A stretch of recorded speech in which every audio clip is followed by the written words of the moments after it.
Assalamualaikum warahmatullahi wabarakatuh. Izinkan saya memperkenalkan diri, nama Muhammad Budi Setiawan, asal pendaftaran Jawa Barat. Dalam hal ini sebagai Ketua Kelompok 1, analisis isu kontemporer dengan tema korupsi. Izinkan saya, Muhammad Budi Setiawan, beserta 4 orang rekan lainnya akan mempresentasikan hasil kerja kami. Selamat menyaksikan. Beberapa materi akan dibawakan oleh keempat rekan saya, diantaranya adalah Muhammad Rivaldi Swendro, Muhammad Rifki Deskoriansyah, Muhammad Rizky Febriansyah, dan Muhammad Zaki Bakri. Sesi pertama. Pendahuluan. Kemajuan suatu negara sangat ditentukan oleh kemampuan dan keberhasilannya dalam melaksanakan pembangunan.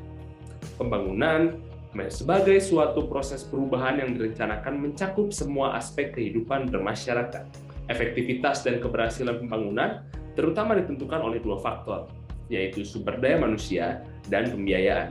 Tapi ironisnya, negara tercinta ini dibandingkan dengan negara lain kawasan Asia bukanlah merupakan suatu negara yang kaya, melainkan termasuk negara yang miskin. Mengapa demikian? Salah satu penyebabnya adalah rendahnya kualitas sumber daya manusianya. Kualitas tersebut bukan hanya dari segi pengetahuan atau intelektualnya, tapi juga menyangkut kualitas moral dan kepribadiannya. Rapuhnya moral dan rendahnya tingkat kejujuran dari aparat penyelenggara negara menyebabkan terjadinya korupsi. Pengertian korupsi. Secara umum, pengertian korupsi adalah suatu tindakan penyalahgunaan jabatan atau wewenang yang dilakukan oleh seorang pejabat demi mendapatkan keuntungan pribadi. Secara etimologis, istilah korupsi berasal dari bahasa Latin yaitu corruptio atau corruptus, yang artinya sesuatu yang rusak, busuk, menggoyahkan, memutarbalik, menyogok. Sehingga dari asal katanya, arti korupsi adalah penyalahgunaan jabatan resmi untuk mendapatkan keuntungan pribadi. Sesi kedua. Pengertian korupsi menurut para ahli. Yang pertama ada menurut Albert Sidney Hornby, arti korupsi adalah suatu pemberian atau penawaran dan penerimaan hadiah berupa suap, serta kebusukan atau keburukan.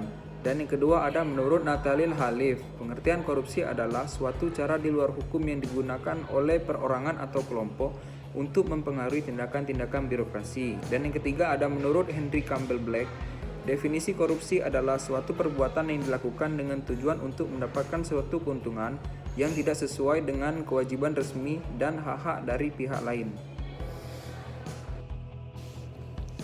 Faktor penyebab korupsi terdiri dari 2, yang pertama dari faktor internal dan faktor eksternal. Dari faktor internal ada sifat tamak. Tamak ya di sini maksudnya dia sudah berkecukupan, cuman masih saja serakah, mempunyai hasrat yang besar untuk memperkaya diri sendiri. Dan yang kedua ada gaya hidup konsumtif. Seiring berkehidupan di kota-kota besar, itu mendorong gaya hidup seseorang konsumtif. Perilaku konsumtif bila tidak diimbangi dengan pendapatan yang memadai akan membuka peluang seseorang untuk melakukan berbagai tindak pidana korupsi. Dan yang kedua ada dari faktor eksternal, kemudian dari faktor ekonomi. Banyak pendapat menyatakan bahwa kemiskinan merupakan akar masalah korupsi. Namun kenyataan sebaliknya. Ini membuat korupsi sebenarnya bukan disebabkan oleh kemiskinan, tapi justru sebaliknya. Yang kedua ada faktor politik. Hal ini dapat dilihat ketika terjadi instabilitas politik, kepentingan politis para pemegang kekuasaan, bahkan ketika meraih dan mempertahankan kekuasaan. Dan yang ketiga ada faktor organisasi. Organisasi yang menjadi korban korupsi atau di mana korupsi terjadi biasanya memberi andil terjadinya korupsi karena membuka peluang atau kesempatan untuk terjadinya korupsi. Dan keempat ada faktor hukum, meliputi aturan yang diskriminatif dan tidak adil, rumusan yang tidak jelas dan tegas sehingga multitafsir, hingga sanksi yang diberikan itu terlalu ringan sehingga membuat orang yang melakukan korupsi itu tidak dapat efek jerah. Sesi ketiga. Perkenalkan, nama saya Muhammad Rizky Deskoriansyah, asal pendaftaran Provinsi Kalimantan Barat. Baiklah, selanjutnya saya akan menjelaskan jenis dan bentuk korupsi. Yang pertama adalah bribery atau penyuapan. kedua embezzlement atau penggelapan, yang ketiga fraud atau kecurangan, yang keempat extortion atau pemerasan, terakhir favoritism atau favoritisme. Sesi keempat. Analisis isu korupsi metode pentahelix. Pada proses isu scan kami menggunakan metode pentahelix. Manfaat dari penggunaan model pentahelix ini adalah akan terbangunnya sebuah sinergi antara kerangka berpikir untuk merumuskan isu dan kerangka bertindak berbagai pihak secara kolaboratif untuk menyelesaikan isu. Model ini mengelompokkan berbagai pihak dalam beberapa elemen, seperti pada elemen pemerintah, yaitu ada kurang tegas dan pengawasan terhadap implementasi peraturan pemerintah yang mengatur terkait hukuman atau sanksi bagi kejahatan korupsi. Kemudian elemen dunia pendidikan, adanya penyimpangan yang dilakukan beberapa akademisi yang seharusnya sebagai benteng terakhir panutan bangsa, sehingga beberapa akademisi kehilangan objektivitas dalam profesi. Kemudian dalam elemen dunia usaha, banyaknya kasus korupsi yang melibatkan kerjasama dengan pihak swasta atau pihak ketiga, sehingga sudah menjadi budaya di Indonesia. Kemudian dalam elemen komponen masyarakat atau komunitas, banyaknya komunitas anti korupsi yang dibungkam dan kurang mendapatkan perhatian sehingga tidak tersalurkan aspirasi mereka. Dan elemen yang terakhir yaitu media, banyaknya media yang menutup diri untuk memberitakan kasus korupsi secara tuntas karena mementingkan keuntungan materi serta adanya hubungan pelaku korupsi dengan pemimpin dari media tersebut. Kemudian dalam proses penetapan isu yang berkualitas atau dengan kata lain isu yang bersifat aktual, kami di sini menggunakan metode USG yang dimana berarti urgensi, seberapa mendesak suatu isu harus dibahas, dianalisis dan ditindaklanjuti.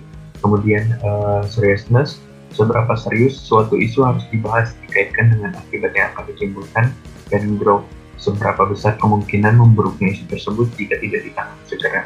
Jadi dari isu-isu yang tadi, dari metode pentahelix yang tadi saya sebutkan, mendapatkan skor yang peringkat pertama yaitu kurang tegas dan pengawasan terhadap implementasi peraturan pemerintah yang mengatur terkait hukuman atau sanksi bagi kejahatan korupsi.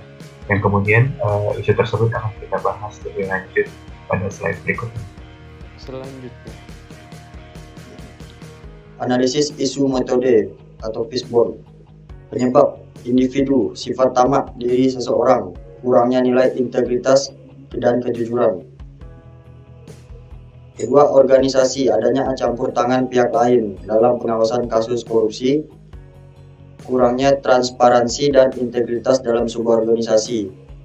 Selanjutnya, lingkungan, korupsi telah menjadi budaya laten karena lemahnya sanksi, sehingga menganggap korupsi hal yang lumrah terjadi. Selanjutnya, yang terakhir adalah regulasi, lemahnya penetapan sanksi dalam aturan yang ada, adanya kebijakan lain yang membuat sanksi korupsi dapat dikurangi atau dihilangkan. Akibatnya adalah kurang tegas dan pengawasan terhadap implementasi peraturan pemerintah yang mengatur terkait hukuman atau sanksi bagi kejahatan korupsi. sesi terakhir. Ada tabel rekomendasi alternatif penyelesaian isu. Kami memunculkan sebuah isu yaitu kurang tegas dan pengawasan terhadap implementasi peraturan pemerintah yang mengatur terkait hukuman atau sanksi bagi kejahatan korupsi. Penyebabnya yaitu kurangnya transparansi pemerintah terhadap pengawasan kasus korupsi. Pada kesempatan ini, kelompok kami membagi alternatif penyelesaian menjadi dua. Yang pertama, membuat SPBE 1 data Indonesia yang terintegrasi, di mana SPBE itu adalah sistem pemerintah berbasis elektronik. Tahapannya cukup simpel. Yang pertama, membentuk dan menguatkan regulasi. Dikarenakan regulasi adalah sebuah hal yang penting sebagai landasan dalam terselenggaranya suatu kegiatan. Lalu membuat roadmap pelaksanaan, dikarenakan roadmap pelaksanaan menjadi barang baku dalam setiap pelaksanaan dan perencanaan. Lalu mengintegrasikan komponen penting keuangan, perencanaan, evaluasi, dan pembangunan. Hasil yang kita harapkan sama-sama yaitu terciptanya transparansi dan pengawasan dua arah dari pemerintah dan masyarakat. Jadi yang mengawasi kegiatan pembangunan, kegiatan keuangan itu bukan cuma pemerintah, namun ada juga peran masyarakat di situ. Komponen-komponen juga yang terkait dalam alternatif ini ada pemerintah secara luas, KPK, BPK, Kejaksaan, dan Polri. Yang kedua, membangun kurikulum pendidikan moral dan perilaku. di mana moral itu merupakan dasar yang sangat penting, apalagi bagi generasi-generasi muda. Apabila moralnya tidak dibentuk dengan baik, maka mereka akan menghasilkan suatu kejahatan-kejahatan yang sangat-sangat kacau di masa yang akan datang. Itulah kenapa diperlukan pendidikan moral dan perilaku. Tahapannya adalah Menteri Pendidikan berkoordinasi dengan BPSDM dan Pemda terkait kurikulum penguatan pendidikan moral dan perilaku. Yang kedua, akademisi berperan dalam memberikan pelatihan moral dan perilaku bagi seluruh masyarakat. Yang ketiga, publikasi pendidikan moral dan perilaku melalui media massa. Jadi media massa itu tidak hanya digunakan untuk sekedar berita atau bersosial media, tapi juga bisa jadi sarana dan prasarana dalam pendidikan moral dan perilaku. Karena pada saat ini di era 5.0 ini tidak hanya media cetak, tapi juga bisa di media elektronik. Karena semakin canggih zaman, maka paradigma itu semakin berubah. Hasil yang kita harapkan sama-sama yaitu adanya moral dan perilaku anti korupsi dalam diri masyarakat. Stakeholder yang terkait untuk menyukseskan alternatif ini ada pemerintah, akademisi, masyarakat, dan media. Jadi menurut saya dari apa yang sudah dipresentasikan pada hari ini, tentunya kita menganut suatu kesimpulan. Kesimpulan yang kami buat yaitu isu korupsi menjadi isu global yang tidak bisa dihindari, yang terus-menerus akan berkembang karena sudah menjadi budaya laten di masyarakat Indonesia. Korupsi sebagai hal yang lumrah terjadi, bahkan badan yang memberantas kasus korupsi pun terdapat penyidik yang melakukan tindak pidana korupsi. Kasus korupsi berakar dari individu seseorang, perlunya nilai-nilai integritas, kejujuran, etika, dan moral dalam bernegara dan bermasyarakat. Sehingga apabila karakter tersebut telah terbentuk, maka kasus korupsi akan perlahan hilang. Dari sisi regulasi, untuk kasus korupsi seharusnya memiliki satu landasan yang kuat dan tidak bisa diganggu-gugat oleh regulasi manapun. Kebijaksanaan bagi pelaku tindak pidana korupsi tidaklah harus diberikan karena perilaku tersebut sudah memberikan dampak negatif yang sangat luas. Sehingga pengawasan terhadap regulasi tersebut haruslah tepat dengan dibangun sebuah transparansi antara pemerintah dan masyarakat.